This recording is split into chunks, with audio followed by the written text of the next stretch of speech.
Welcome to the Publish and Profit Masterclass. There will be Q&A at the end. And as I've said in the chat, as more people have come in, please ask as many questions as you like in the chat. We've got a team here to help and support you with information and answers. My promise for you in the next hour is that I'm going to share with you how to write and publish a book that gets read by your ideal clients, that you can then leverage to grow your author status, your authority status, and grow your business, and to get real return on investment from a book beyond just book sales. As I'll keep repeating, nothing sells you like a book. And in this masterclass specifically, I'm going to cover three things. So the first thing is we're going to look at the right book. We're going to learn how to position, plan, and write the perfect book to sell you to your ideal clients. Then we're going to work on the 4 publishing options, and we'll look at the right publishing option for you based on your business. If you're an entrepreneur, there is a winning formula for that, and we'll talk you through the pros and cons of each. Then I'm going to share with you the right strategy, how to leverage that book to build your authority and to create, hopefully, more money for you in your business so you can grow your business and become wealthy from your book. But first, I'd love to know a little bit more about you. So I'm going to see if this works. It sometimes works and sometimes doesn't. I'm going to pop a poll up here, and I'd love you to just answer. You can answer in the chat as well if you want, but it'd be great if you did on the poll where you're at with your book. So can you all see the poll? Great. So I'm getting some answers in here. This is always fascinating. So I'll give you a little while till we've got a good bunch of answers. Great. So lots of you are writing it now. 35% of you are writing now. 20% of you haven't started writing yet. That you're in a great place. There are a few of you feel a bit stuck. I get that, and we'll talk about that as well later, maybe in the Q&A. And between you, there's kind of 15% of you have already been published, and about 12 to 15% of you, it's going up, who've written the book and want to get published. So that's a great group. There's something for all of you. So you're all in the right place. That's a good news. So thank you for that. I'm going to end the poll now. Thank you all. Right. So as I say, you're on the right masterclass. Good news. So let's move ahead. So I really think you've made the right decision if you're even considering writing a book to build your profile and business. Having published over 1,000 entrepreneurs, I've been publishing authors since 2003.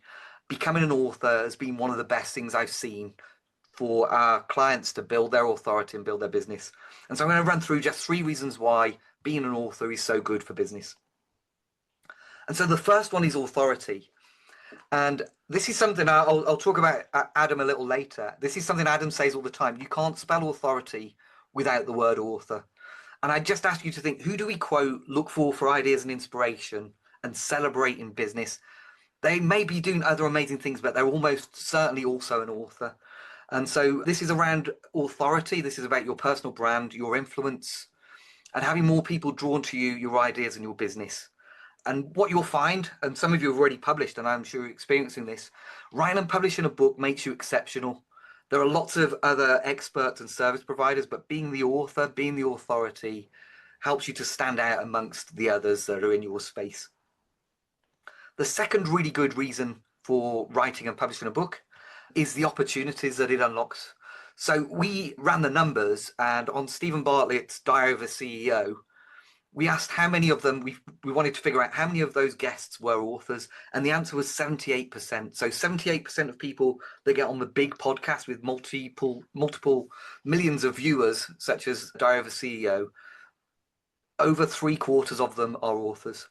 And so opportunities abound for you as an author. You'll be invited to speak more often, guest on podcasts, contribute to panels, and provide comment to the media.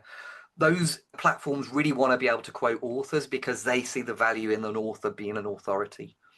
So the question for you to just answer in your own head is, what doors are currently closed to you because you don't yet have your book?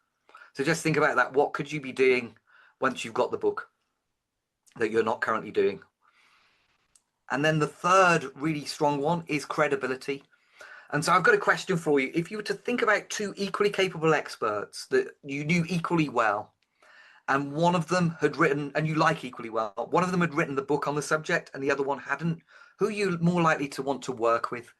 So it gives you instant authority, instant credibility when you're having a conversation with potential clients. It builds trust and confidence.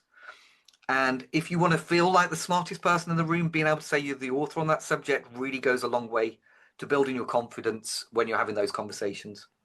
So this is really about closing more deals more quickly and for more money. So some of our authors have already said as a result of their book, they've increased their fees and become more selective in the clients that they take. So now you know why being an author is so good for business. I'll just tell you a little bit about me. So why should you listen to me? So I'm an entrepreneur and an author. I'm an entrepreneur like many of you, and I've been blending business, marketing, and publishing know-how to support my fellow entrepreneurs since 1997.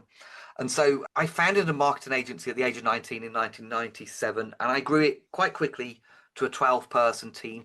Now, although I say marketing agency, the term hadn't been coined yet, but it was really digital marketing. So it was websites and online, very early stage online. And I built that business to a 12-person team. And I'll be really honest, I didn't know what I didn't know about business at that stage. So I managed to create a carbon copy of the job that I was in before I started that business. And I didn't really love it. So I decided that I wanted to change focus. And in the process of doing that, I wrote a book. I co-wrote a book with my business partner at the time.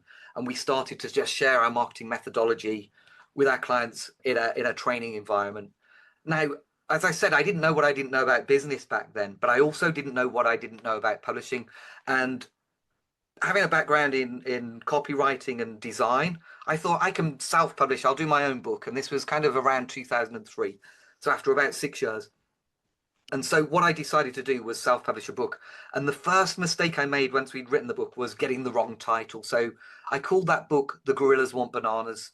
I was so taken with one of the stories I'd put in the book. I'm like, everybody's going to love that. It's a very clever title. And the subtitle was The Lean Marketing Handbook for Small Expert Businesses. And that's who I was targeting. And it was about that methodology, about getting bigger results with less effort. I should have called the book Lean Marketing. There is actually another book out now, 20 years later, called Lean Marketing, but I didn't write that book. So the first mistake I made was not getting the right title. And we're going to talk about that a little bit later. The second big mistake I made is I printed 12,000 copies of the book. And I thought that sounds about right. And so when the books were ready to arrive, I was really excited. It was a hot summer's day. I was waiting like eagerly outside our offices. The lift was out of order. I'm telling you this for a reason. You'll find out in a minute. The lift was out of order in the offices, and we were on the third floor. So I'm like, great, the books are going to arrive. I can't wait to see the books arrive. And a huge lorry pulled up, and off the back of a lorry, a forklift pulled off a pallet and plonged it on the pavement outside of our offices. And it was a big pallet. I'm not very tall, and the books were kind of up to there. So we're talking over 5 feet. They were. It was a big stack of books. And I said to the driver of the forklift, I said, "Are those all for us? Are there any?" And he said, "No, there's another another 4 pallets on the truck." And so he proceeded to unload all of these pallets, and it filled half the street outside of our offices. And I lumped all of those books, box by box, up to our office. And we filled one of the rooms in our office, floor to ceiling, with books. And then it dawned on me, how on earth are we going to shift all of these books, let alone sell them? And so, to cut a long story short, we did eventually move all of the books. We sold quite a few. I made about £30,000 profit on selling the books. But what I found in the process, we just couldn't sell that many. So we started to give them away. And that's when it really unlocked the door to the power of books to build business. When we started to give away the books, opportunities started to come towards us. In one case, my business partner was the speaker in our business at the time, my business partner at the time. And we'd show up at the opening of an envelope if we could speak about our business to try and get clients. We wouldn't necessarily expect a fee, but she got paid £1,000. This is way back, so this is 2003. She got paid £1,000 to speak for half an hour at an event in the Netherlands, and we were thrilled. We're like, this is great, books are magic. So we started to give away more books, and then I moved on. So that's the kind of story of the origin of this. I thought I really like books, but I've only got one book in me. I've written the book that I've got nothing else. So we started working with our clients to share the value of books. And so I founded a traditional publishing business around 2006, where we work with our clients and we publish their book, and we just split the profit from sales of the book 50-50. During that time, that was over about another 6 years, I published about 170 books. But it was a traditional model. And as we got further along into that model, there was a clash. I needed authors that already had a platform that could sell books for me, so I could make my living as a publisher. and they could see the value in that book, being able to give it away. And there was kind of an imbalance. And so one of my authors, Lucy Macara, who's my co-founder in Rethink Press, sadly she's not here today. She published a book with me and then became my commissioning editor in that business. And after about a year, she said, Joe, you keep turning away books that have got a really good business case for the business owner. I think we should change our business model so that we can enable ourselves to not lose money, but at least cover our costs. And then we can start to build their books as well. And we can add those into the list. And so we changed tack in around 2009. I think it was about 2009. Lucy joined the team and we became Rethink Press. And so since then, we've become a hybrid publisher where we do charge a fee to deliver exceptional results, but also to balance the needs of our authors against their goal for business growth. So that's where I've come from. As you'll see, I'll tell you a bit more about it later. I've recently joined the senior team as a publisher at Advantage, the authority company. They're the home of Forbes Books, Entrepreneur Books. So Rethink Press has joined their ranks. I'll tell you a little bit more about that later. I'm the founder of Rethink Press. We publish around 70 books a year. I'm also the co-founder, and if any of you know him, with Daniel Priestley, of an app called Book Magic AI, which helps authors to write their books faster. And I run a marketing program. My background is marketing, called Make Your Book Pay, which is all about unlocking your book, whether you've published with us or not, to attract leads, clients, and opportunities. So yeah, that's kind of a brief history of me. I hope you found it interesting. I should say I've written 4.5 books as well myself, or is it 5.5? I'm just counting. Yeah, 5.5 books. Make Your Book Pay isn't finished yet, but it's in process. But I can't do all of this on my own. So I just want to introduce you to the kind of big building blocks in our team. We've got an amazing team at Rethink Press. And so first, I'll talk about the writing and coaching team. So our coaches can support you with everything from position and plan your book to writing your book and supporting you through that. And they can even write the book for you through an interview process. And it's an amazing process. You still become the author of that book, but you outsource some of the writing skill if writing isn't the thing you want to do. Then we move on to our editorial team, and they turn those first drafts into a polished manuscript that really expresses our authors' best thinking in print in the best possible way. So they're really looking to just amplify and improve your voice and really stamp that authority for you. And then our design team is made up of world-class book designers that create the covers and typeset the book to ensure the layout enhances your authority, is easy for the readers to enjoy, and that cover really stands out and positions you for your ideal clients. And then finally, Matthew heads up this team, the marketing and distribution. So we distribute to the full book trade internationally.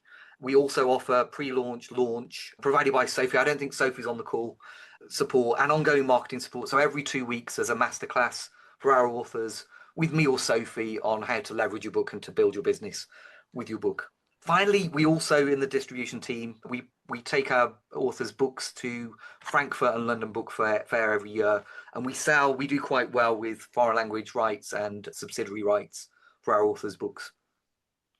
So now I've told you quite a lot about us. We're going to get into the real meat of this. So we're going to be talking about the right book. So I've told you all of the reasons why I think becoming a published author is good for business. But to get the absolute best uplift and opportunities, leads, and clients, it needs to be the right book. So we're going to go through that now. So there are really just 3 steps to writing the right book, and it starts with positioning. And this is where you're going to answer 3 questions and then summarize your answer in a title and subtitle with a clear proposition, a clear promise for your ideal clients. Then we move on to the planning. And the way we work with our authors, this is where you define the structure and arrange the 5 building blocks. There are 5 critical building blocks to ensure your book delivers on its promise to the readers and expresses your thoughts in the best way. And then once the plan is in place, it's on to the writing. And we've got a process called Writer. And this process ensures that you follow the best sequence, set a realistic schedule, and can build a really good writing habit to see your book through and actually get it finished. Now, in my experience, most people tend to skip the positioning. Many don't give enough attention to the planning, and too many people fail to complete the writing. But the good news is if you spend time and attention on the first 2, the positioning and the planning, the writing becomes much easier. And so today, for the interest of time, I'm going to go on to the first one. So I'm going to share with you about how to position the perfect book. And getting this right ensures the writing will be easier, and that your book is going to position you to your ideal clients and help you to build your business. So here's the purpose of positioning. It's to make the right people want to own, open, and read your book and position you and your business as the ideal solution to their problems. And when you do this properly, as I say, the planning becomes easier, the writing becomes easier, and you have a real focal point for the writing and promotion of your book and personal brand. So there are three questions all readers are asking. And the first one is it for me? The second one is does it solve my problem? And the third one is, do I want it? Do I want what it's offering? And so we answer these three questions with the three P's of positioning. So this might be the bit you want to write stuff down or at least have a think about your own business. And so the first P is person. This is about ensuring you know who you're writing your book for. This should be your ideal client, the person that buys from you. And your book really needs to call to them to attract their attention. And you need to be writing all the time with them in mind. It will make everything much easier. The second P is pain. Here's where you'll get clear on where they are now, what their problems are, what their big questions are, what the challenge is, what are their frustrations, and even their current experience, their current situation, the current thing they're experiencing that they no longer want to experience. And then finally, once you know who your book is for and what pains it solves, what questions it answers, it's time to make them a promise that talks to what they really want. And so I've realized my slides weren't all up there. So there you go. Once you've got all those three things, you've got the ingredients of the perfect book to build your business. And I'll just say, once you're clear on the promise, you really do need to express that promise from the cover all the way through your book in the best possible way and as clearly as possible. So I'm going to run through the four ways that you can present a promise, four different categories. And so the first one is, there are only really four transformations in my experience. And if anybody wants to add a fifth in the chat, I'd love to know your one because it's all nuanced. But really the first one is about knowing. So some books offer knowledge. This is information, a big idea, or data and content people need to know. Now, usually people want to know things in order to be able to do something with that information. And so the second level of transformation, all of these can work as positioning your book. The second level of transformation is doing. So this is an ability or a method. And these titles, these books tend to have how-to somewhere in them. So these are the how-to books. It's being able to do something you couldn't previously do. Now, people usually want to do things in order to get some kind of result, some kind of outcome. And so the third kind of promise is a have. So this is some kind of results. In this case, it could be more clients, might be the title of your book, because that's a have level promise, whereas do might be how to do marketing, or everything you need to know about marketing could be a no. And then finally, people want these things usually to become different, to become something else. So whether it's a different identity completely, or to level up to a new identity, or whether it's just a feeling or a state. But these are the typical kind of four big promises, and it's worth considering which one you're going to lead with, because that will inform the title and subtitle. And just to reiterate, none of them are incorrect. You can choose which level. Your book will do all of those things, but it's which one you're going to position first. And so I'm just going to share with you, give you a kind of 30 seconds to have a look at these. There are four books that Rethink have published. They all express these three P's, so the person, the pain, and the promise, and make one kind of promise. So I'll let you have a think. Feel free in the chat if you think you know which promise type each book is doing, but that's for you for fun.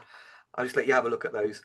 Now, just to mention, when you look at these, sometimes the promise is implied, sometimes the pain is implied, and sometimes the reader is implied. And this is where our team really work with our authors to craft this in a way where you've got a really solid title, but it does call out to those three P's.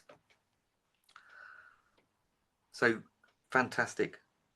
Yeah, The Business of Stories, Jane. Yeah, it's a great book. I would recommend getting that book. I actually think Susan was giving it away at the beginning of the year. So you might want to just check out Susan Payton. She may be giving it away because she's following our process and building a business. So I just want to introduce you to one of our authors. So this is Mark Escott. Mark's happy for us to share this. So I'm not sharing anything he's not happy with. Mark is dyslexic, and as a child, he didn't do very well in school and kind of got into trouble and fell out of mainstream education. So he built a charity to help kids that were kind of moved out of mainstream education, to support them. He built a school for these exceptional young people and built an amazing charity from that. He actually sold his business in 2024. And so we're really thrilled for him. But he part of that, he definitely attributes to his book. He met his local MP on a train. He didn't know it was his local MP, but he always kept a pile of books with him. And he handed over a copy of his book to somebody on a train that he just got talking with. He found out it was his MP, and she supported him massively in his aims. So having a book, Lucy refers to that as book magic. That's why we called book magic, book magic. It's one of those magic moments. Then more and more of them will happen for you. So yeah, very proud that we were Mark's publisher. I think he's done his second edition with us. The T can probably confirm that. Yeah, he's on his second edition. So that's Mark. And now I just want to invite you, before we move on to the right publisher, if you'd like to our support to write or publish your book, then I'd love you to grab a free consultation with either Sarah or Jonathan. You can discuss your book, your goals, and get any questions answered that I don't answer now. The team will pop the link in the chat. And just to let you know, typically every year Rethink Press reviews our prices in the first quarter of every year. If you book in a call with them now, they'll hold last year's prices until the end of Q1, so there'll be no change to any of the fees. So I just thought I'd let you know that. Feel free to book it in. It's not a sales call, it's a conversation. So even if you've got questions about where do I begin, Sarah and Jonathan are brilliant first contact points for you to make with us. So now let's get on to the right publisher. And I'm conscious I'm not paying attention to time, but hopefully I'll keep us all on track. So once you've written your brilliant book, all your hard work can be undone if you choose the wrong publishing route. And so I'm going to share the 4 main publishing options so you can choose the best approach for you. And think in terms of enhancing your visibility, giving you the flexibility to use your book in the way that you need it to build your business, and how you can leverage that book for maximum profit and business growth. Not just book sales, but we'll also talk about distribution and book sales too. But before we do that, I just want to talk you through the main stages of a publishing process for a professional book. So first, every good publisher will review a book. So after we get the submitted manuscript, we review the book to make sure we can proceed to publication, to production. During the production phase, our exceptional team of designers and editors will then work with that manuscript in tandem over about 4 weeks. And this is a typical publisher workflow, and we'll see shortly, sometimes the timeframes are different. Then following that, once you've approved the typeset, the typeset's approved, once the edit is approved and the cover is approved, we move on to the typeset, which is laying out the text inside the book. And then finally, a good publisher will proof that and then give the author sight of that to check as well, and then approve for publication. And then once that's done, it's all the process that happens after the book. And actually, I will just say, in our case, as soon as we know the title of the book and we start to get the cover, Matthew and the team start to put metadata out into the whole book trade. So bookstores, distributors and wholesalers know the book's coming. So that's a vital thing that doesn't happen if you're just going direct to Kindle or direct to Amazon. And so eventually your book will then be published in print and ebook format. And with Rethink Press, beyond that, we can also publish an audiobook as well. But all I'll say is these are the main building blocks. Some publishers don't do some of these steps, or they kind of skip them entirely, or kind of do it half-heartedly. And so it's really important that you choose a publisher that takes this seriously and has got a proper workflow. So now I'm just going to run into the publishing options. And so if you want to use your book as an asset to build your personal brand and business and profit, there are only really 4 ways to do this. And so I've got this matrix, and at the top of that matrix, you'll be able to see like quality is high, typically, and this is typical, this is a generalization. And at the bottom of this matrix, quality it tends to be lower. And on the left side of the matrix, it's typically hard and slow to do. It can either take a lot of time or it's quite an involved process. And on the right side, it's easier or quicker or faster. So we'll go through that in a moment. So let me just run through this from the traditional. So traditional publisher, their business model is they don't expect a fee from the author. Sometimes they'll pay in advance, but they intend to make money from you selling books for them. And as you'll see later as we go through this, books are low revenue and low margin products. So you don't make a lot of money per book sold. So they're expecting you to move a lot of books to make any serious money back. So some of the best publishers in the world are traditional publishers. And as a result of this, you can expect a really low royalty and expensive author copies. They want to sell books. So when you want to use your books to gift, they'll tend to see that as competing with their goal of selling books to the book trade. And so you'll pay a premium for those books as an author. One of the downside is it tends to be quite slow as well. You may take 12 months to find a publisher and to secure a publishing contract. And then typically their time frame from taking on an author to publishing can be anywhere from 12 to 18 months. So There's potential time, effort involved in getting the publisher, and then uncertainty about whether you'll actually land that. It can be great for you if you've already got a really big platform. Publishers will come to you and will be interested in your book. But if you haven't got a big platform already, you may find it difficult to get in the door. And even when you do, if you need to get your ideas into the marketplace quickly, they don't move at the pace that many entrepreneurs like to move at. So we're going to move through from there. So you all see the traditional. My slides have gone. Okay, the second approach is self-publishing, and this is what I call true self-publishing. This is doing it independently. So this is where you do the work and handle all aspects of the publishing process yourself, from editing and design through to distribution and marketing. And while it appears to be the cheap option, it requires significant time, effort, and expertise. And in some cases, you'll need to still invest money in getting specialist skills to do some of the job. Now, as I said earlier, when I self-published a book, I didn't know what I didn't know. And so I made lots of mistakes. And so this is really, it's easier than ever to get a book onto Amazon. But if you really want to cement your authority, and I'm so sorry, my wife's arrived home from work. So if you can hear the dog barking, he's just excited. So while you will get maximum control in this way, you don't always know what you don't know. Distribution in this case is going to be very limited. I should have said, by the way, traditional publishers, they've usually got world-class distribution worldwide into bookstores. Availability, at least, to bookstores, although demand will decide which books actually land on the shelves. So you get a lot of control, but that can be a bad thing if you don't know what to do with that control. Distribution is going to be limited to just Amazon. And there's really no chance from a self-published book of really being stocked in a serious way by any of the traditional bookstores. So I would only consider this route. I'm not ruling it out. Some of you may have done this. If you have a small budget, lots of time and genuine expertise. But if your business is at an early stage, I would rather you not invest in your book until you've got the means to be able to do that, because it could harm your reputation. There's a phrase, publish and be damned. It's really hard to take a book back out of distribution once it's out there, from secondhand sellers to marketplaces. Once it's out with your name on it. And so if any of you do want to go on Amazon and search Gorillas Want Bananas, you'll see, to my shame, that book is still showing nearly 20 years later. So yeah, think about the potential for doing this properly. See this as a serious asset for your business growth, just as you'd invest in maybe a website or a brochure or marketing. Work with people that are experts at this and then focus on what you're expert at. That's my advice with self-publishing. There's a second option, which is similar to the first, which is supported self-publishing. This is sometimes called collaborative publishing or service provider, or partnership publishing. Now, in this case, as we'll get onto with hybrid publishing, there will be a fee involved for the service. And fees vary. And I would say on this scale, the lower the fee, the higher the risk of a substandard book or a book that doesn't really represent you in a brilliant way. And while it is definitely easier to get somebody else to do that and take the load off you, and it's possibly better than DIY if they've done it a few times, there's still a really high risk of low quality.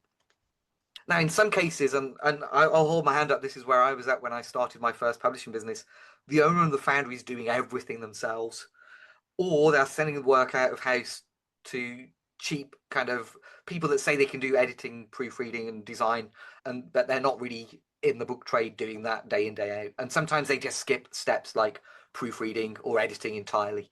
So be really careful about self-publishing service providers.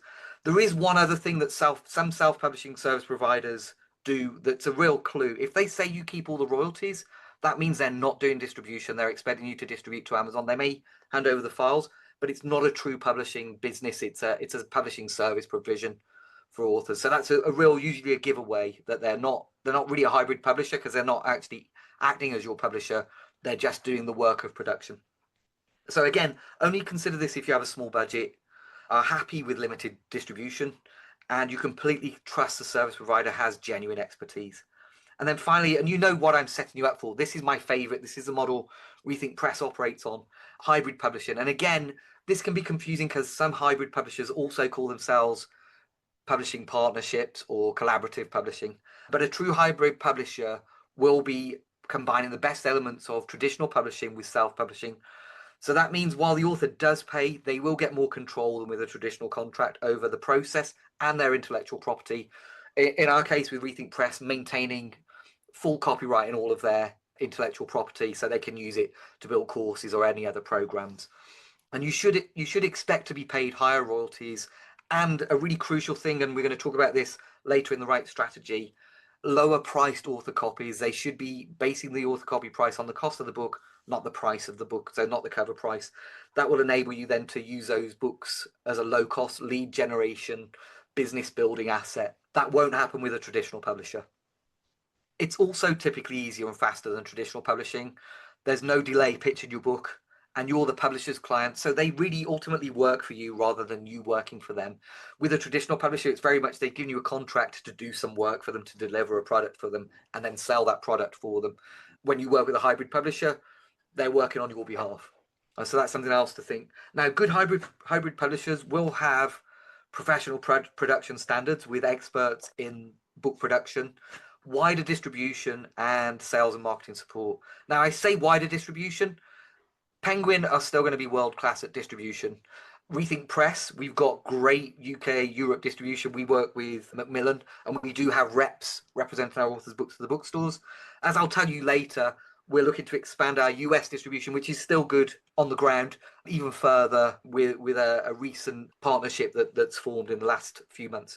So there is potential for high quality, but still do your homework on their quality and output before deciding. Maybe buy a few of their books or check out the authors they've published. I would say the right hybrid publisher is a perfect fit for entrepreneurs if you're looking to both sell books and use your book to sell you. And as I say, beware, some self-publishers are presenting themselves as hybrid publishers, but they don't do very much more than just get the files ready for publishing, and they sometimes inflate their fees in the process. So be aware of that. Now, here's a list. You may, as I say, there'll be a recording. I'm not going to run through all of these for the interest of time and boredom. There's a list there. Feel free to screen grab it. We will send you the recording. These are things you definitely want to check to make sure they're a hybrid publisher and a good publisher, to make sure they're doing these things. Again, as I said all the way through, do ask in the chat. If any of those are like, what does that mean? Ask the team. They'll be able to support you with any answers to any of that. Okay, so I'm going to introduce you to another one of our authors. So Neil Fahey is a Paralympian athlete, a cyclist. I think he's got 16 gold medals now, 16 gold medals to his name. And he's used the book. He's a professional speaker and a performance coach. He goes into large corporates and uses his book to open the door to more opportunities to share his value with his audience. His book's called Earn Your Stripes, and it's a brilliant book. It talks about his journey, but it's also got some really amazing performance mindset content in it. Now, before we move on to the right strategy, I've kind of hinted at it, and you can probably see some clues in our Zoom backgrounds. I'd love to share some exciting news. So Rethink Press is now part of Advantage, the authority company, and it's headed up by best-selling author. I think Adam Whitty, who is known as the authority on authority, and he's a really, really brilliant person. So we've joined esteemed company. So Rethink Press is now part of the publisher behind Forbes Books, South by Southwest Books, Entrepreneur Books, and Advantage Books. You'll also see in the bottom there, Rethink Books. So our name is now traveling to the USA. And so headed under Michelle Prince in the US. She's an amazing speaker, an amazing publisher. We will be publishing exclusively in the USA as well for US-based authors through Michelle's Rethink Books. So I just wanted to share that with you. I'm very excited about that. Matthew, I'm sure there was something else I was going to share about. Oh, yeah, of course. Here's the thing. It's really, really early stages. We're actually, Matthew and I and Lucy, my co-founder, are going to Charleston to their head office in South Carolina next week. So we will be able to offer some of these services in the UK later in the year, but we're not set up and running yet for those. But expect, like, the fees compared to Rethink Books, they escalate. And we're talking at some of the higher levels, publicity, including kind of Times Square billboards, all kinds of stuff that they can do for our authors. So we're really excited about that. And we're also really excited about their US distribution. They've got exceptional distribution, including airport distribution, which is a real key thing, very difficult to get. So we're in great company. I'm just thrilled with that. So sorry, thanks for indulging me while I kind of share that news. So we're going to move on to the right strategy. Again, just a reminder, if you want to have a conversation about your book plans, where you're at, find out more about our fees, just ask a question that I haven't answered, do book in a call with Sarah or Jonathan. They're exceptionally knowledgeable about all of this, and they'll give you a good listening to on that call. So again, I think the team will pop that in the chat. And we're going to now move on to how to make your book pay with the right strategy. So having the right strategy once you've got your book will enable you to get the best return on investment from your book. And we're not, again, as I've already said, we're not just talking in terms of revenue from selling books, but also unleashing the real power of your book to sell what you really do. And so I'm going to ask you the question because I'm really always curious about this. What would you like your book to do for you? Whether you've written it already and published it already, or you're thinking about it, what would be a really good win for you from your book? So I'll give you a few minutes. I'd really like to see that, and I'll be looking at the chat to check in with you. Great, and thanks so much for your engagement there. I haven't been paying attention to the chat as I've been chatting, but I'm looking there. Oh, amazing, amazing, Lisa. So Forbes have reached out to you. More speaking gigs. Yeah, that's great. Press interviews, speaking opportunities. Oh, there's a it looks like there's a tech error issue there. I'll ask. But you and thanks and Maria, thank you for joining us. I'm glad you got the right link somewhere. So there were a few of you who had that problem. Generate new relationships and revenue. Yeah, brilliant. Sales leads, pure authority for speaking and gigs. Bring business recognition in the industry of speaking gigs. Thank you, Martin. Paul, yeah, yeah, mark you as an authority. Brilliant. These are all good and they're all right answers. Every single one of them is right answers and definitely things you'll get from a professionally published and leveraged book. But I'm now going to share kind of my what I see as the four big buckets that most people are looking to do. And it may be your book falls into all of them, or you go, yeah, that's exactly why I'm writing the book. So the first one is to inspire others. It's to share your story, to share your message, to share your value, to kind of write the book to the you wish if you'd had that book when you were a former you, that would be the book. So inspiration is part of the journey of becoming an author. You get to share your value and your journey with others. The second one is really to inform. This is more tactical, to educate people in order to help them achieve the result, and ideally a result that you can help them achieve once they work with you. But you can educate them more about and inform them more about how you work and the methodology you use to help your clients get their results. Then the third one is about the identity, and a lot of you have answered this about the authority. Becoming an author is a shift in identity. If you're, and I hate to use this word, if you're just another expert, you're in the company of several others. When you become an author, you become an authority and you elevate yourself to another level. And I found this, it's a really important stage to get through. Some people still maintain being a business owner with a book. They just see it as a kind of a business card. I'd really encourage you to imagine what it would be like to be introduced as an author on a stage, to be interviewed as an author, to imagine what that identity feels like. It's a big shift. And if you step fully into that, the opportunities will flow even better. And then finally, the big one in a lot of cases is income. And to make some money, hopefully lots of money from your book for you, for your business. So I'll just say, and this is where we're going to move into next, when it comes to income, most authors miss the biggest opportunity they've got for making real income. And that's because the whole publishing industry is based on bestseller, how many books have been sold. That's what the book trade want to have happen. That's what publishers, traditional publishers want to have happen. But there's a much faster track to generating profit from your book when you work through this process, which I'm going to share. And so just to remind you, books are low revenue and low margin products. You have to shift a lot of them to make a full-time living as an author. And that's in our experience as well. It's borne out. We have got authors that are making a healthy living that could say that would be all I needed to do and I can retire. But in the majority of cases, books tend to only sell about, non-fiction books tend to only sell about 5,000 copies in their lifetime. And so you're not going to make big money if you're only getting kind of £1 to £2 per book. You're not going to be able to replace your income. So really this is about the activity that you can use to grow your business. So instead of seeing your book as something to sell, as a product to sell, see your book as something that you can put out into the world to sell what you really do. See your book as a door into your higher revenue and higher value products and services and opportunities for you. And so this strategy will help you to get more people having your book, so more people talking about your book. It will inspire and inform more of your ideal clients. It will help you to become known as an authority, and it will really finally unlock the income from your book. So we're going to get onto that. But what I'm really expressing to you is giving away the book and seeing that book as a way of opening the door to what you really do can generate far more income. And I'll give you some of the methodology behind why that happens and some examples in this next segment.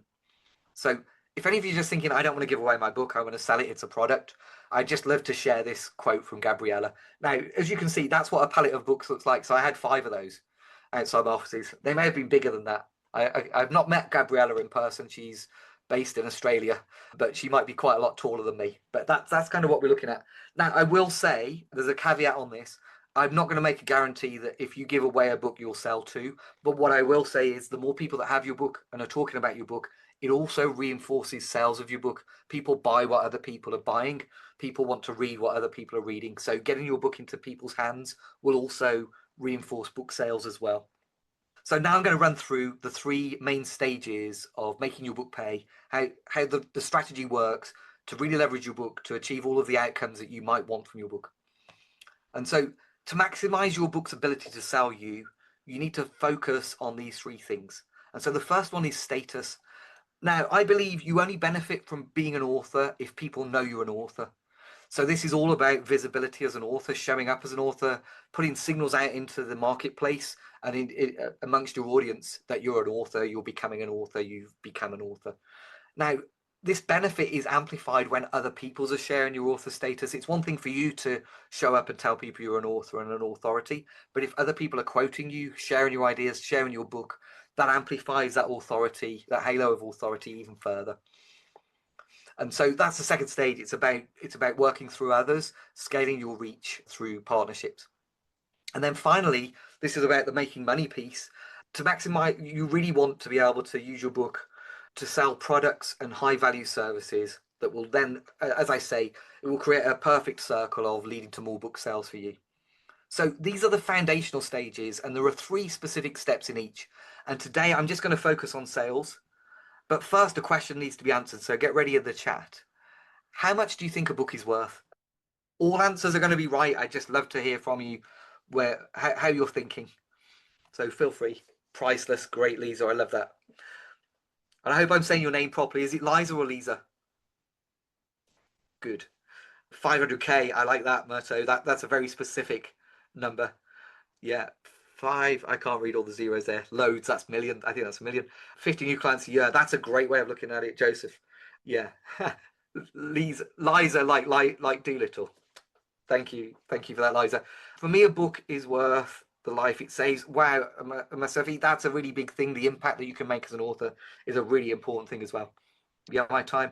Now, you're all too clever, because sometimes when I do this, some people say they'll share either the ink, paper, and glue required to print the thing. Some will say the cover price. Some will share the royalty they get per book.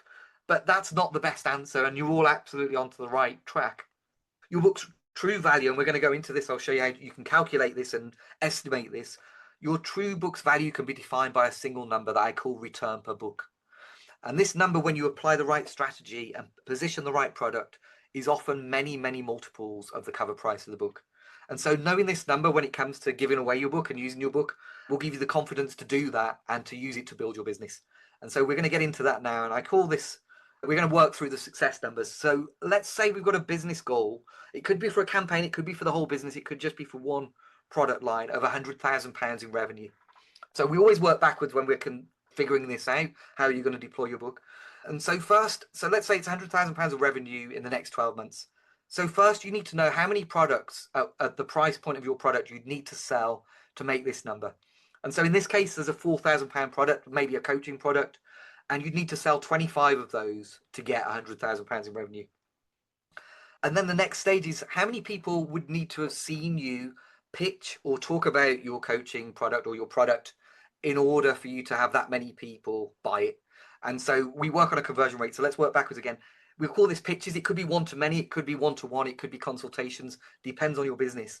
Let's say it's 20%. So you'd need to find 125 people willing to have a conversation with you or to see your presentation in order to make that £100,000 in revenue. And then the next thing is how many people would you need to reach in order to get 125 of them to want to be interested enough to hear your pitch? And so in this case, let's say it's 25%. You'd need to deploy 500 books. If we use books as a lead gen, this is going to be the door opener. You'd need to deploy 500 books in order to do that, whether it's physically in the world or with Rethink Press, because we allow our authors to do this, a digital copy of your book. You need to find 500 people that say, yes, please, I'd love a free book. So that's where we're at. And now all you do is you divide the revenue by the number of books you give away, and you get a number which I call return per book. So in this example, the return per book figure would be £200. And let's say your book was £20 retail price. That's a 10x improvement on your return on investment from giving away a book in the right way with the right strategy. So what I'm going to do now, I hope that's interesting and useful to you. Please feel free to run those numbers for yourself. It's really important. I'd like you to, before you even put pen to paper about planning your book, figure out your business first to make sure if you can make a book pay for you. So that's why I'm sharing it. If you've already got a book, working this out and then working the process through this will really help you. And I'm going to share now some examples of 3 people who've built 7 and 8 figure businesses from their book. And I'll give you some of their kind of sequence and some of their steps and some of their secrets in the process. So you can see how this works in practice. So before I do that, I'm so sorry. I should have been looking at my next slide. I'm going to just share the sequence with you in a big picture. So I call this sales sequence gaps. So it begins with give. So you're going to give away a completely free book or an almost free book to open the conversation. That's what you're going to put out into the world. And then you're going to ask for something in return. So I like to give first. I think it's a nice way of approaching your market. Give them something of value first. And then you ask for something in return. So NET stands for name, email, and telephone. A survey, you could ask a few questions in that process to better qualify them to make sure they're a potential good fit for you. And in some cases, and I'll share the kind of nuance as we get into the examples, sometimes you might be asking for some money to open up their credit card details to position something that they can buy for a relatively low price as a next logical step. And if any of you are aware of this, so Russell Brunson calls it a book funnel. I don't like funneling people, so I don't use the word funnel at all. I don't think it's a very human word to use, but it is. If you like that language, it's a book funnel as well. So where you may charge a small fee, and then what happens? So what you're asking for that information, and then you'll follow up with your pitch. So it may be, I'd like to invite you. This is the pitch methodology to have a discovery call or a one-to-one consultation with me. It may be a demo or trial if you're selling software. It could be a workshop or training if you're able to sell one-to-many and you're planning to sell something directly from a webinar. Or it could just be, and again, this works with the paid off with the small fee for a book, a limited time offer. So you could have a video sales letter making an offer just because they've requested your book, and that's their one chance to get that offer to upgrade to something else in your business. So all of those things can work. I don't know your businesses independently, but it really is going to depend on your business and your route to sale. But think about the pitching methodology, and then it's really about what are you selling. Now, if you're working with large corporates, you might be selling them on the next logical step. It may be getting together with a senior team or the key stakeholders. If you've got a product to sell, then you can propose that from the pitch. But think about logical products that fit next or logical next steps. And so I hope you find that useful. That's kind of how you translate the success numbers back into a strategy and some tactics to actually make your book pay. And so now I'm just going to share some examples. So many of you may be aware of Daniel Priestley. So he's a co-founder with me in Book Magic. He's one of our best-selling authors. So bear this in mind. He gives away books more than anybody else I know. And he's also one of our best-selling authors. And he said to us, this was a few years ago, but when we send him our royalties, Matthew and the team have just been getting our authors' royalties ready. Whenever we send in the royalties, it's like, who's still buying my book? I've paid money for ads to find everybody I can to give a free book to. Who's still buying it? So it really does prove giving away books and getting the books into people's hands will sell more books as well. So what Daniel does, this is his sequence, and he's done it with several books and several businesses. He uses paid ads to offer a completely free book, physical copy of the book, that leads to a masterclass, one similar to this. It's actually a longer form masterclass. It's about 3 hours. And he uses that to position his high value key person of influence program. So as you can see the steps here, he's advertised the free book. There's a landing page offering the book. He then invites them to a pitching event, which he doesn't call it a pitching event. He used to call it a boardroom session. Then he invites people to apply because there are some strict criteria about who enters which program. And then his team follow up to close and to get those sales. And Daniel shared with me, this was again a few years ago, for every, as you can see there, for every 1,000 books he gives away, he generates between 75 and 100K in sales for that program. This was just for the key person of influence program. So that's a return per book if we were using the calculation of around £88. So almost 9 times the cover price of Daniel's key person of influence book. But the value is beyond that in terms of profile. So Daniel's been on Diary of a CEO several times. He's had opportunities to speak all over the world. He's built amazing partnerships. He's attracted investors into several of his businesses. So the real return for him and his business is many multiples higher. And it's enabled him to launch amazing SaaS startups. And I will just get another plug in for Book Magic AI being one of them. So I think Daniel has now published, he's co-authored, 6 books, 4 of them with Rethink, 2 of them traditionally. And so with these returns, why not? Daniel sees every business needs a book, and that's how he approaches this. Now I'll move on to Liv Conlon. So Liv, we worked together. So Liv, we discussed how she could get her book out to her market. She was launching a mastermind, a personal branding mastermind, and it was relatively high ticket at the time. So I think it was a £9,000 mastermind program. And I said to Liv, who do you know who you already worked with that might be a good fit for this? So she made a list of 100 people and she sent them a beautifully packaged box with her book in before the book was officially on sale. So working with us, we set the on sale date, and then she had a window with her own author copies to send these books out. And she put a personal note in there saying, "Dear Name, I loved working with you on whatever the project was. I loved it so much. I thought I'd send you a copy of my forthcoming book before anybody can even buy it. By the way, I'm going to be launching a new mastermind that I think could be right for you. I'll follow up in the next few days, but if you're interested, here's the link." And so as a result of sending those 100 books, Liv got 7 people buy her product at £9,000. So her return per book for this campaign is a very narrow campaign. That's what I mean. You can use a return per book however you like. Was £630, which is astronomical. Again, these figures are what they've achieved. I'm not making any promises to you. You really do have to work through your strategy to make sure this is going to work for you. And again, the boosting profile, Liv was already a 7-figure entrepreneur doing amazingly well, but it's helped her to build her media presence and to grow 2 businesses way beyond that 7 figures. Liv has published 2 books with Rethink Press so far. And then finally, I'm going to go on to Matt Elwell. So Matt is a sales trainer. This is an example of the book with a post and packing offer on it. So Matt offers his book for free, or he was doing this. He's actually changed the model, but he's been doing this successfully for many years with a £2.80 fee for covering the postage and packing. Now, I'll level with you, that doesn't cover the post and packing and the price of the book. So he was effectively, with ads before this, making a small loss on that initial investment. But the reason he did that was to get credit card details, because following that offer, he then had an order page for them to upgrade to a £100 offer to have a 3-day training with him. Actually, sorry, it's not a 3-day training, a 1-day training with him. From that, he then positions a 3-day training, which has got an increased price point, and then he positions a very high ticket year-long mastermind to help people close and make more sales. So that was Matt's approach to doing that. Now, he did share the figures with me. I think he generated from around 3,000 books, £750,000 that he can directly attribute to that book. So that's a return per book of around £250. And again, Matt is booked to speak on sales all over the world, and he's been successfully growing his 7+ figure training business since. So that's everything I've got for you. I'm conscious, I said this Q&A, we've got 2 minutes. I'm just going to whiz through this bit. So Jamie Alderton is one of our brilliant authors. I won't go into detail on that because I really want to give you time to ask questions. And if you want to screen grab this quickly, these are the 3 main ways we can work with you. So the first way, if you've already written a book, we can publish you professionally. The second way, this is written with you. You'll have a structural editor, you'll have a development editor working with you through the whole planning and writing of the book. And then Publish Premium is for people who want the book written for them. So there are 3 offers. Again, please do book a consult with Sarah or Jonathan if you'd like to find more about the fees and how we work.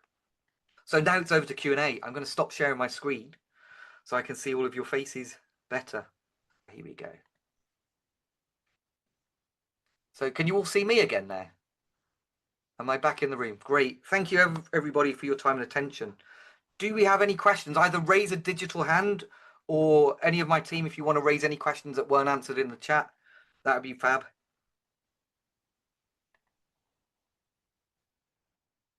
Can't see any hands. Joe, I think we've answered all the questions in the tab in the chat, but yeah. Oh, Penelope, please go ahead. Thanks, Matthew.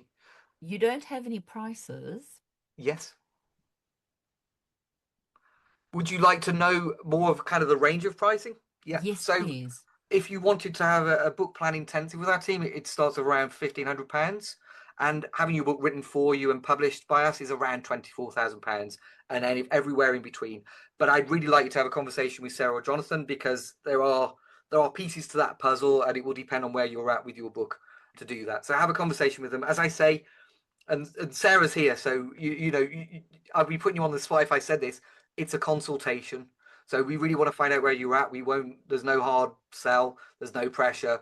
You'll just be able to get all the information for you that's very much tailored to what you've told us, and we will share the headline prices. It's not like a what can we get.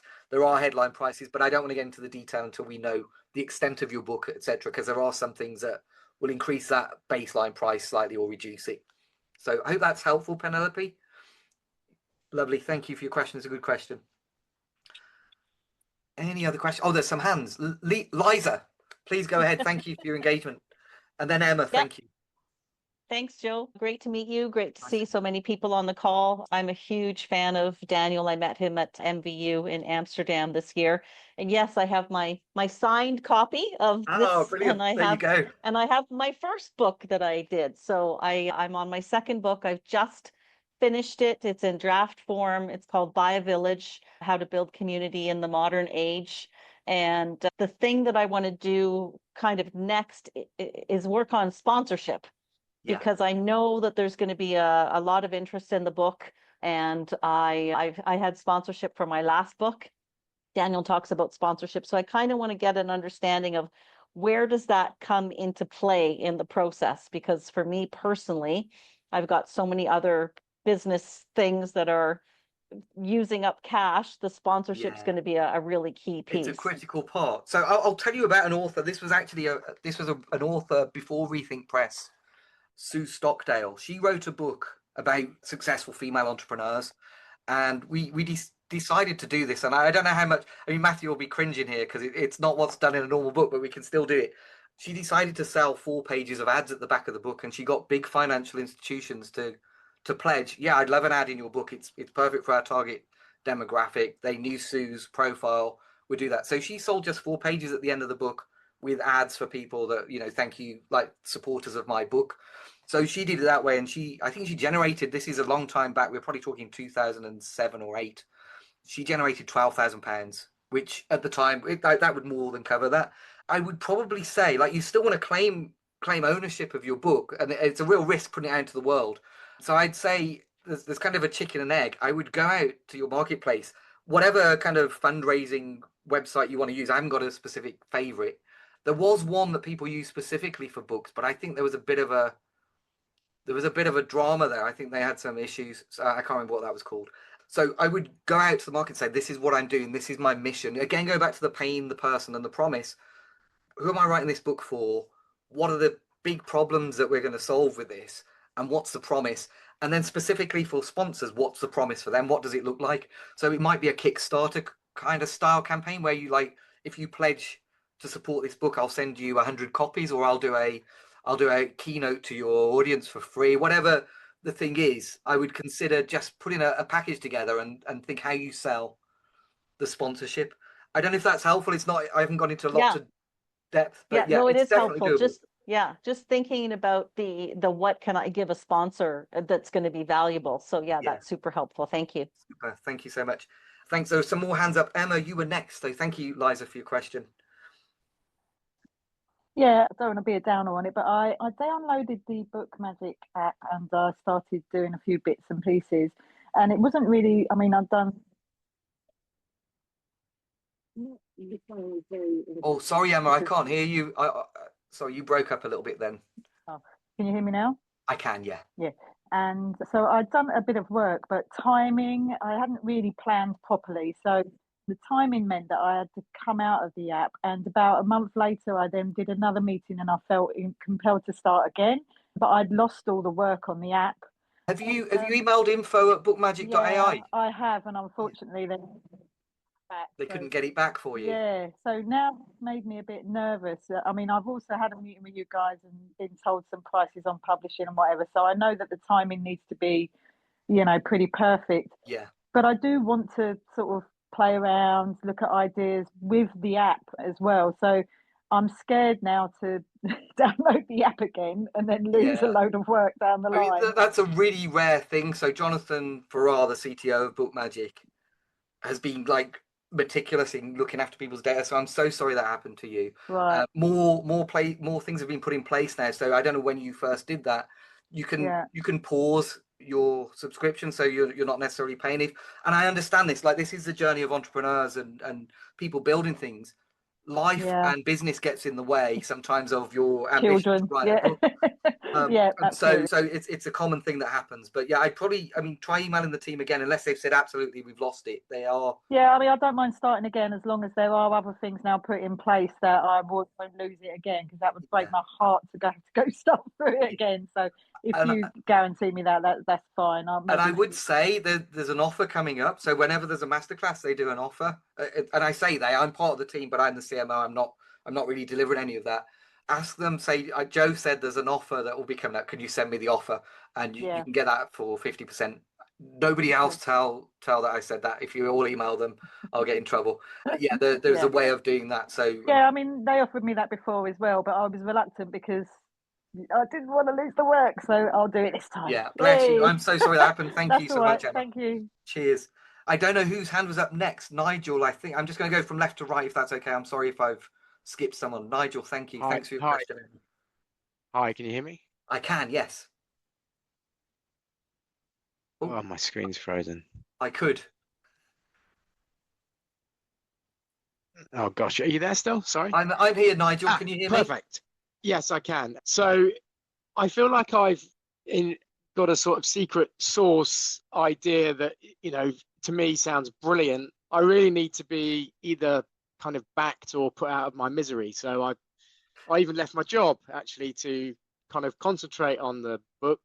Will your team help me sort of get to the truth of what value I've got, rather than just taking the, Yeah, so absolutely. Like, we want what helps me sleep at night is authors being successful in business. So if we think the idea needs work or refinement, that's the best thing you can do is book a call with Sarah or Jonathan. Yeah, if you've got those doubts, there are things that Sarah and Jonathan can offer that I don't want to offer like widely. For our team to take a look, for instance, and just have a quick look at the concept and give you feedback, and they're obviously experienced as well, so they can give you feedback directly on the call. But yeah, if you just want a kind of a sanity check or another set of eyes on it, we'll give you the truth. We're not just trying to make you publish a book if we don't think it's the right one for your goals. Yeah, because the problem is when you live and breathe it and you're in it, you might not be objective, and I think that's the third party kind of independent. Yeah, it's good to just sometimes check, isn't it? So yeah, we'd be happy to do that and just give you a thumbs up. Great idea, go for it. Or maybe have you considered this or that, or and usually there's going to be a way forward. In some cases, I will be really honest. In some cases, somebody's like, I've just been on a Tony Robbins course and I'm writing a book on mindset, and I'm like, what experience have you got? Oh, no, not really any. I'm like, maybe you should write a different book or get some experience before, because it's not going to help you. So we will tell you straight. Okay. We won't just kind of encourage you to do something that's not going to be good for you. Yeah. Okay. I hope that's helpful. Yeah. Thank you. Thanks for your question, Nigel. Paul, you were next, and then Maria, thank you, and then Kevin. Hi, Joe. Good to see you. It was 2017 when I did KPI. Oh wow, you're one of the originals almost. Yeah, and it's a weird one. I've used AI to focus my mind on how to write the book. Yeah. So I just used Gemini and said, I want to write a book, but my finance is so boring. What do I do? And between myself and Gemini, we've written about 15,000 words. But from my KPI notes, which I still have, we were talking 30,000 words. And I don't think it's going to stretch to that. Is it reasonable to go at that sort of brevity? So we have, like, Daniel's book, Scorecard Marketing, I believe, and I can be corrected in the chat, I think it's about 20,000 words, 22,000 words. So you can write a smaller, shorter book, and we can typeset in a way that it still has that thud factor. But there are a couple of things I just want to kind of bring to your awareness.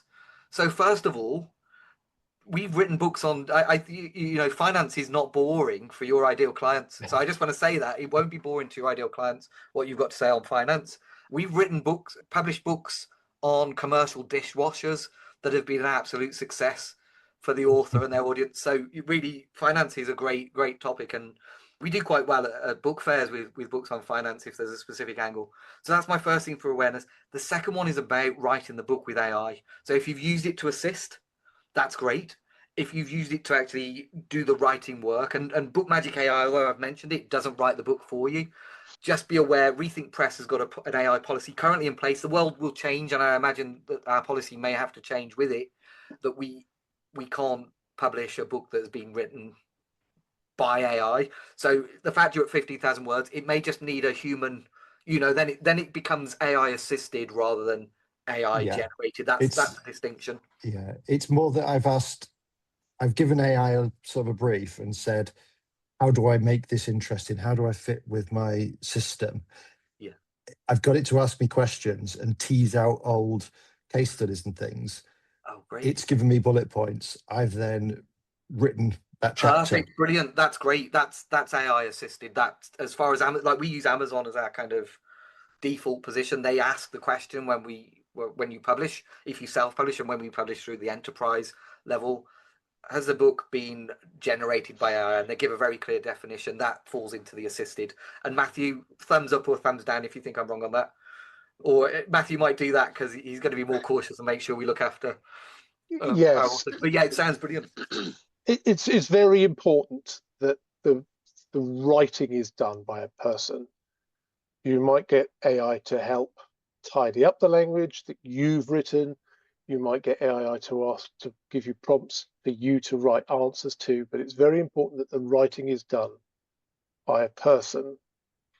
Because if you get writing done by AI, you won't be able to warrant that it's your work because you don't know what AI might be delivering. So there's real copyright and plagiarism. And that's why we do it. We're protecting our authors. We're not just being sticky. It's not just us. Yeah, but we have to protect your reputation too. So it's a large language model, isn't it? So it's pulled things, and it might just pull an exact phrase that just happens to be somebody else's copyright. So that's why we encourage that. But yeah, Paul, that sounds brilliant. So did I answer your question? Because I raised some other things. Are you? Yes, you did. Yeah. Can I just one really short follow on? Yeah. Is that I've been messing around putting it into pages and putting boxes and shading and pullouts and things like that. Am I totally wasting my time there? If you're going to work with a professional publisher, we'll look after you. So you can just get a nice tidy Word file with nice headings set. That's all we'll need. Yeah. Brilliant. Thank you for your question, Paul. Thanks, Joe. Maria, thank you for your patience. And then Kevin, thank you. Thank you for this amazing seminar. My name is Maria. I'm an immigration attorney in New York. So I am writing a book on immigration topic, which is a very hot topic right now. And I'm looking for a very fast turnaround. I've written, just like Paul, about 17,000 words. I tried AI to enhance it and it was terrible. So I went back to my original version. I didn't really like it. I have two questions. Number one, I got a little lost when you said the hybrid publication. It got cut off and I couldn't understand it. So if you could just quickly touch on that a little bit. And the other thing, my clients are mainly Hispanic speakers. Although I am writing in English, I would like to translate the book. And what's your take on that? And if that's something that you offer? Great. Good questions, Maria. So the first one, I'll just reiterate. So hybrid publisher, you'll pay a fee. In return for that, you typically get a faster turnaround. So with Rethink Press, and I always get this wrong and make the production team cross, it's 4 months. So it's typically 4 months from submission to having your book on sale globally.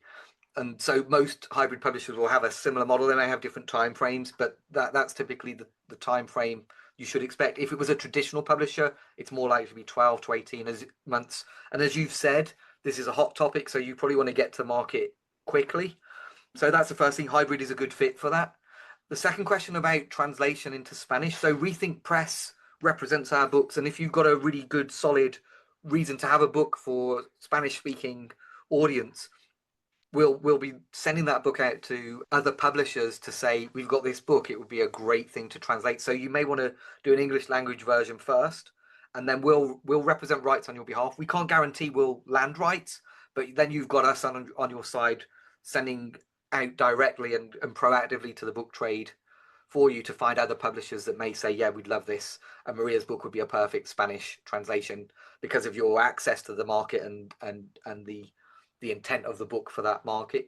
So that's one way. If you go absolutely like, I only want to do an English rights, version of this and I'm going to look to do something else in Spanish language, you can talk to our team and we can, within reason, I'm going to say this within reason, our contract is pretty much set in stone, but we can sometimes exclude languages from our standard publishing contract if you've got another plan to do that or the rights are already owned. So we can definitely support with that. It's worth a conversation with Sarah or Jonathan and they can give you the ins and outs of that. Is that helpful, Maria? Great stuff. And I just want to say, Paul, the question you asked was about a short book. Yeah, 18,000 to 24,000 words is manageable. I would probably try and edge you towards more like 24,000 words for a short book. But yeah, you're in the ballpark. And Kevin, thank you so much for your patience and love to hear your question. Hi, Joe. Yeah, thanks for the presentation. So I've had half of it. I've kind of already been through that journey because I've actually published my book now with Lid Publishing. Amazing, good publisher. Yeah, but it was nice to have the process validated. So it was useful. It's always good, isn't it, to get validation with some stuff. A lot of what you said is the journey that I went through. So yeah, it was great to watch that. I was here really to listen to the second half, which was kind of part of your pitch. Yeah. So I just wanted to question the percentages that you gave on pitch to sale. I think you said 20% and then 25% from free book. They're guesstimates. Right. So like if you've got data, I should have said this. If you've got data that says you're not getting that. No, I don't know. Oh, you don't know. They're good. They're guesstimates. They're kind of informed guesstimates.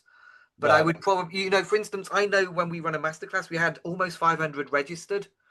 We typically get about a third show. I think it's a bit low this time. And I looking in the chat, I think there've been some technical issues. So I can kind of guesstimate that if we get 500 on, let's say it's 600 because I can't do 500. We should have 200 people show. And I roughly know from that 200, like the people on this audience, how many are likely to book a conversation. And I know how our close rates from a conversation to somebody saying, I'd love to sign up with you. So I use our figures for that. And I brought that together from my experience of kind of over 20 years as a marketer to say they sound about good targets. You could get less if you're terrible at selling. You might get no conversion from pitch to sale, and you might not get those leads converting if your systems don't work. Yeah, but it's about throughput from. I'm more interested because I've got like you, and not as many as you, thankfully. I've got 200 books in my lounge downstairs, so obviously I've got to get most of those out, and then I might have to buy some more by the sounds of it, given what I want to return from that. But we're roughly saying that if I got those 200 books out into people's hands, as long as they're the right people, so people, my target audience, the SME sector, for example, you think I should expect to be getting there or thereabouts about 50 pitches? Yeah, I think so. And what I would say is like always work backwards, even with the strategy. Yeah. Because you're like, well, who's likely to buy? Because you don't want to give that book away to everybody. Like as much as that's good, you want to target that. So everything's informed by that. So it's like in Daniel's case, the reason he used ads on Facebook to give away his book is because then he could just say, right, I know what I'm looking for. It's solo entrepreneurs and SMEs, startups who have got a founder owner. So he can kind of tune in on that demographic. So he knows most of the people coming at the front are viable. They're at least viable. And then you can do some qualification through that. I mean, you can get really complicated, but I would use those as a rule of thumb numbers. Yeah. And then work back from there. Now, if you're going out to market with them, like directly gifting books, and I've seen this happen before, like they get the concept but miss the kind of strategy. Just giving a book to somebody and then expecting something. Oh, you have to have a hook.